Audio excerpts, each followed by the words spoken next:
Oke, kali ini kita akan bahas tentang materi baru untuk kelas 8 SMP, yaitu adalah getaran atau dalam bahasa Inggrisnya adalah oscillation, osilasi seperti itu.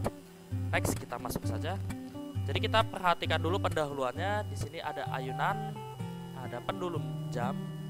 Ini adalah salah satu contoh atau aplikasi getaran dalam kehidupan sehari-hari. Nah, selain 3 contoh ini, contoh lainnya adalah detak jantung di dalam tubuh manusia.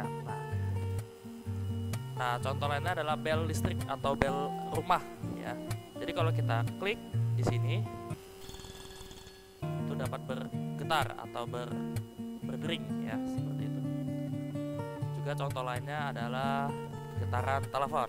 Nah, kalau kita klik seperti itu. Oke.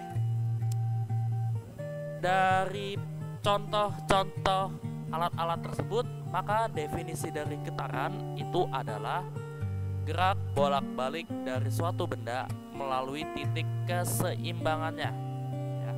Jadi si getaran ini dia geraknya selalu bolak-balik seperti itu, ya. Nah, getaran itu analogi dengan ayunan. Jadi kalau kalian melakukan ayunan, maka kalian juga melakukan suatu getaran seperti itu. Nah, di sini saya akan contohkan untuk satu getaran pada suatu ayunan atau pendulum, ya. Nah, ceritanya si pendulum ini saya tarik dari titik A, kemudian nanti di titik A ini akan saya lepaskan. Nah, satu getaran itu dihitungnya dari A, B, C, B, A. Nah, jadi satu getarannya ini, satu getaran osilasi itu dihitungnya dari A, B, C, B, A, seperti itu. Bagaimana untuk setengah ayunan?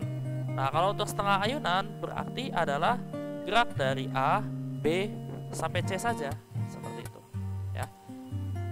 Terus kalau 3/4 ayunan, itu artinya seperempat ditambah seperempat ditambah seperempat lagi. Jadi totalnya adalah 3/4 ayunan, seperti itu, ya. Nah, di sini bisa saya rumuskan bahwa getaran itu memiliki suatu amplitudo, ya. Amplitudo itu apa? Amplitudo itu adalah simpangan terjauh dari ayunan. Kemudian tadi definisinya adalah getaran sama dengan gerak bolak-balik benda melalui titik seimbang secara berkala, ya. Jadi ini melalui titik seimbang secara berkala. Satu getarannya itu adalah gerak dari A, B, C, B, A. Untuk setengah getarannya adalah A, B, C atau C, B, A saja, ya. Kemudian untuk seperempat getaran itu adalah A ke B atau B ke C. Itu nanti dihitungnya adalah 1/4 getaran. Nah, jadi dari sini itu cuma seperempat. Oke, ya. Nah, kemudian ada besaran fisika yang menyatakan bahwa banyaknya getaran yang terjadi dalam satu detik itu disebut sebagai frekuensi. Nah, jadi setiap getaran itu selalu ada frekuensinya, atau bisa kita cari nilai frekuensinya, yang dimana didefinisikan seperti ini. Nah, dari definisi ini kita bisa menentukan nilai frekuensi dari rumusnya, yaitu adalah F sama dengan N dibagi T. N ini adalah jumlah getaran, T di sini adalah waktu getaran, seperti itu. Nah, kemudian besaran kedua yang bisa kita cari adalah periode, ya, disimbolkan dengan T besar. Periode itu adalah waktu yang diperlukan untuk melakukan satu kali getaran. Jadi dalam satu kali getaran ini butuh berapa detik? Itu yang disebut sebagai periode. Nah, kebalikan dari frekuensi, periode itu adalah dirumuskan dari T dibagi dengan N, ya. Mana keterangannya N itu adalah jumlah getaran, T itu adalah waktu getarannya, dinyatakan dalam second biasanya. F itu adalah frekuensi. Frekuensi ini dinyatakan satuannya dalam hertz atau 1/s. Dan terakhir adalah T, itu periode, second. Nah, bagaimana kita menentukan nilai frekuensi dan periode dari percobaan? Nah, percobaannya seperti ini. Jadi di sini saya punya suatu ayunan atau bandul, ya. Dimana bandul ini saya tarik sampai titik sini. Dan di sini ada stopwatch. Stopwatch ini digunakan untuk mengukur waktu ayunannya, ya. Ceritanya di sini saya lepas hingga mencapai 10 ayunan. Nah, kalau dia balik lagi dihitung 1, 2, 3, 4, 5, 6. Perhatikan juga waktunya terus berjalan. 7, 8, 9, 10. Nah, ketika di 10 kalian hentikan stopwatch ya. Kemudian tahan ayunannya. Nah, didapatkan bahwa dalam 10 ayunan ternyata stopwatch atau waktu yang terukur itu adalah 50 second atau 50 detik. Nah, dari sini kita bisa mencari nilai frekuensi dan periode.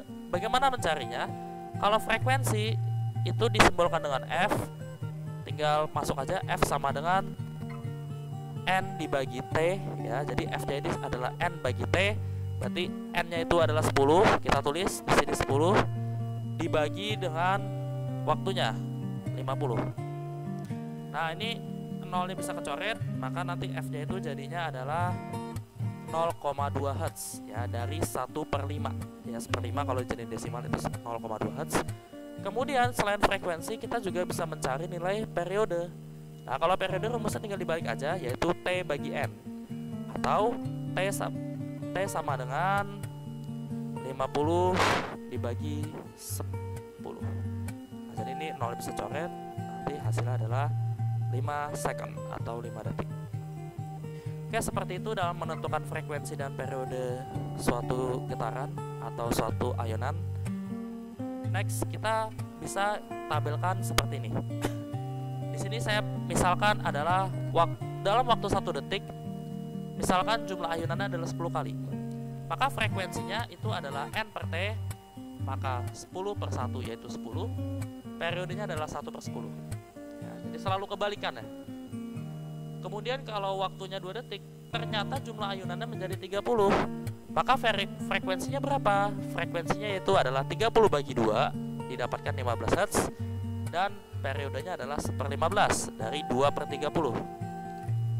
Kemudian untuk waktunya setengah second atau setengah detik, ternyata jumlah ayunannya 40 kali.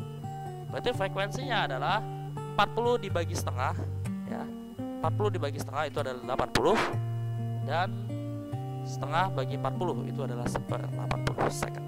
Seperti itu ya, bisa kalian buktikan secara matematis bahwa F itu sama dengan 1 dibagi dengan periode, atau T itu sama dengan 1 dibagi frekuensinya.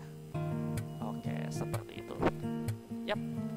Terima kasih telah menyaksikan video ini. Jangan lupa like dan subscribe, juga share ke teman-teman yang membutuhkan. Tetap semangat. Demikian yang bisa saya sampaikan. Wassalamualaikum warahmatullahi wabarakatuh.